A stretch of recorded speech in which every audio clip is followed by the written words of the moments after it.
Hi family! Welcome to another vlog dito sa Love Radio Manila YouTube channel!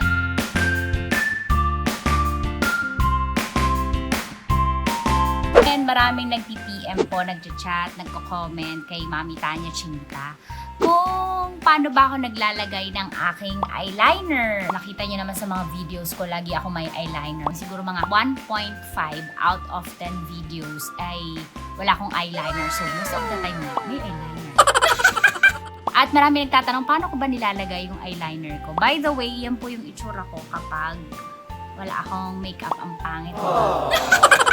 Wala akong pilik mata, kita nyo naman, mga 3 piraso lang yata yung pilik mata ko. Wala rin akong foundation, di ba, puro bokbok.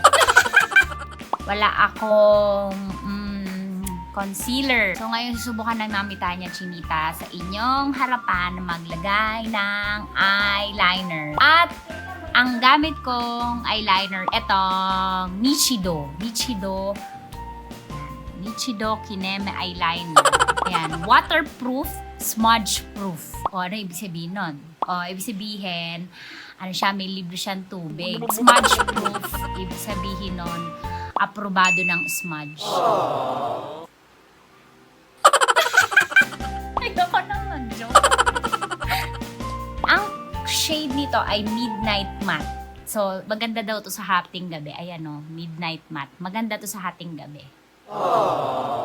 Sabihin ko ba yung ingredients niya? Huwag na, hindi naman tayo magluluto. Kailangan ko ng waterproof or smudge-proof na eyeliner kasi lagi akong sigano ng mata. Kailangan hindi kumalat pag sa event. Tapos lagi akong pinapawisan, tumutulog, ganyan. Tapos lagi akong nag-workout. Kahit nag-workout ako, nag-eyeliner ako. So kailangan ko ng smudge-proof na hindi magkakalat dito. Okay, unahin natin sa... Hala, ang hirap pala.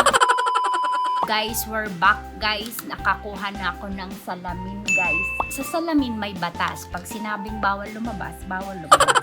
Una, hanapin niyo yung dulo ng mata nyo. Balingkong. Unahin niyo yung dulo dito. Lalagay niyo ng linya pataas. Yung dulo, diba? Tapos dito rin, para hanapin niyo yung dulo. Tapos guhit ka ng linya. Ay, wow, hindi kalat ha. Perfect ang tutorial ha. Nangangati eh. Hindi pa kasi naligo yung mata ko. Yan ang yung magiging guide mo hanggang dito. So, dahil pababa yung mata ni Mommy Tanya, Chinita, kinakapala natin dito sa side na to para magmukha siyang bilogs. Aplikado talaga maging babae, no? Kaya mga boys, huwag kayo agad maniniwala sa itsura pag nasa party. Yan. Maniniwala kayo sa itsura ng babae pag nagsuswimming. Yan na, yung guide ko. O, diba? Amazing magic!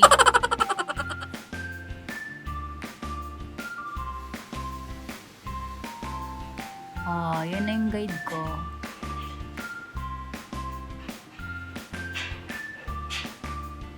Sa eyeliner, may batas.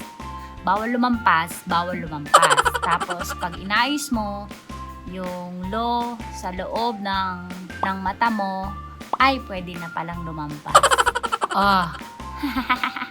Amazing. So, dito ulit magsisimula. Kita nyo gulo-gulo. Okay lang yan. Tapos, haburin mo papunta dun sa loob.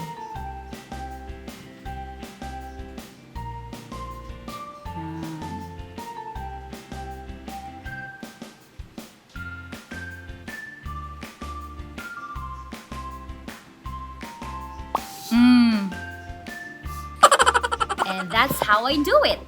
The eyeliner challenge. Nung bago akong DJ, hindi ako marunong yan. Until dumating sa buhay ko yung mga kasama kong DJ sa Love Radio, sila lang nagturo sa akin mag-eyeliner. So yan. Tapos pag nilagyan mo pa yan ng eyelashes, paka ni Marilyn Monroe. Yan.